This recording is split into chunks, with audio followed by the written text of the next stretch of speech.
You're right. Ready? Good? Good? All right. As most of y'all know, that we had an incident yesterday in the 4800 block of Loveland in which Miss Connie McAvoy was murdered in her home. Many of the news agencies here today asked me to comment and answer a few additional questions. We came here for this press conference in order to answer a few additional questions in reference to the murder. About 3:36 yesterday afternoon, our officers were dispatched to the location in which the husband of Miss McAvoy called in that his wife had committed suicide, that had shot herself. We arrived on the scene and found Miss McAvoy laying in the hallway. Also found a long gun, shotgun, laying in the hallway with her. Both husband and son were home at that time. Both gave the indication that they did not see her shoot herself, but that was what the indication was, that she possibly had shot herself. We took both of them in for questioning and started processing the scene itself. You say, well, how did we find out? Well, after processing the scene along with the coroner's office and our crime scene, it was evident that Miss McAvoy was actually shot in the back and could not have been done in a suicidal manner with a long 12-gauge shotgun. It had been impossible to do so. So we started interviewing both the husband and the son. During that interview, the son confessed that he was in an argument with his mother. And during that argument, he ended up grabbing his shotgun and shooting his mother. That is what appears to have happened in the case. The father has been released at this time. The indication is he was not involved with it and necessarily did not witness it. We will continue to investigate that as both of them were home. But we have to take us where the evidence leads us at this point in time. Mr. McAvoy had a warrant issued last night for second-degree murder. Chad McAvoy had a warrant issued for second-degree murder and was arrested and is now in the Jefferson Parish Correctional Center awaiting formal charges. I don't take any questions, Joe. What were they arguing about? I'm not going to release everything that was taken in the statement, what they were argued about. Our job is to protect the integrity of the case, so we'll turn that over to the district attorney's office, but they were having an argument between them. How many times was she shot? Just Once. And why was there an impression that she had committed suicide? Was that what they believed, or was that just what they told? That's just what they told us. They both told you that? Yeah, both of them originally had told me that they believed that she committed suicide. Now, obviously, we know one of them was present before that, and one of them was lying at least. But the initial indication was they believed that she had committed suicide. Was the father in any way trying to, at this point, do we know if he was trying to go along with his son, or did he genuinely believe that is what we don't know what goes through people's head. We take the evidence the way it believes. He called in that his wife had possibly committed suicide.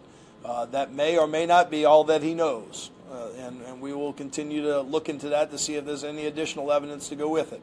At this point in time, he was released last night, so you can see where the evidence has given from that regard.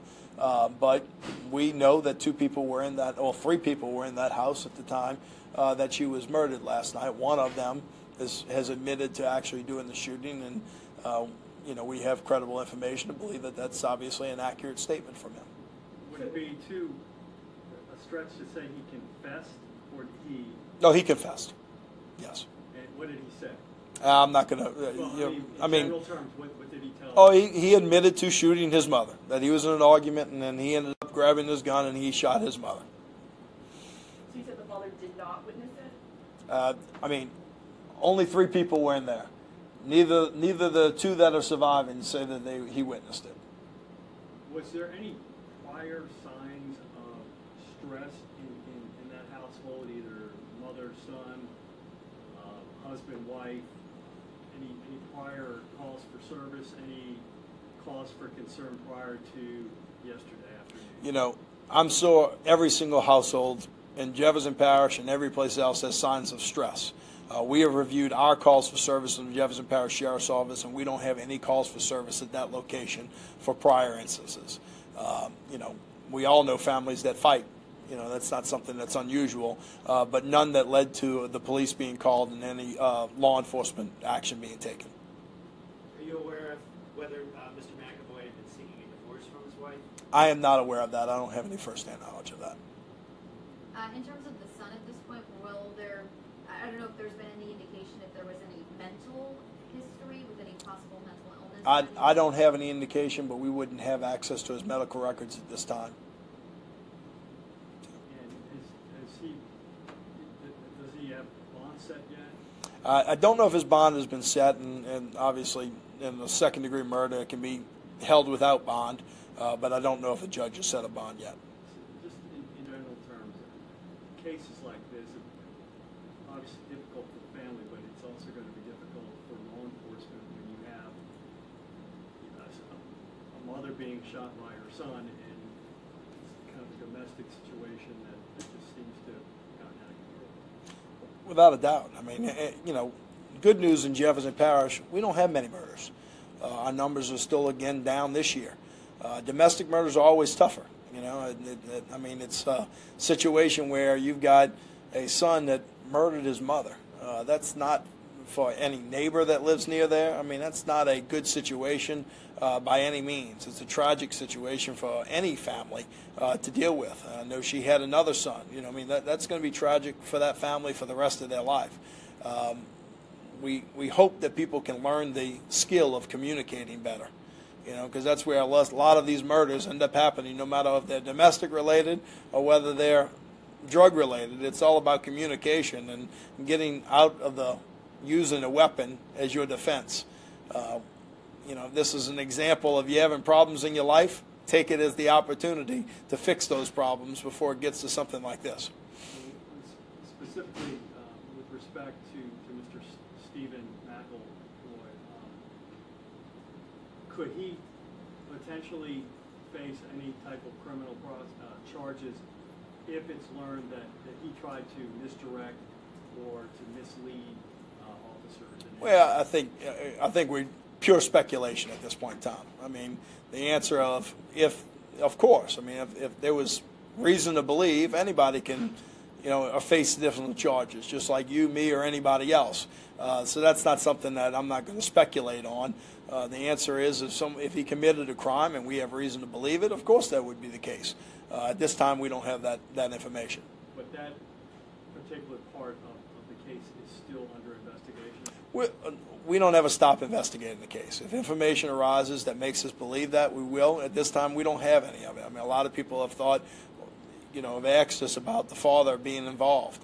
We don't have any information to believe he's involved at this time. Now, if someone comes in and tells me something different tomorrow, we'll evaluate that information. Sheriff, I'm not sure if this is something that you can comment on, but when the son had confessed to the murder, what was his demeanor like, if that's known? Did he seem remorseful, or was he in shock? I don't know. And those are things. I mean, you're talking about investigations that go over a period of time. I'm sure they run the gamut, but I'm not going to speak on the specifics of any type of communication that they've had with our officers. That's what we end up having the interviews for, and that's what we present to the jury later. And I know you said deputies haven't responded to this household prior to this, but what have neighbors been saying to deputies? That's your job as reporters to go talk to neighbors. I can't necessarily do hearsay in the court of law of what neighbors have said about it. Your job is to go out there and actually go talk to the neighbors, which we have also.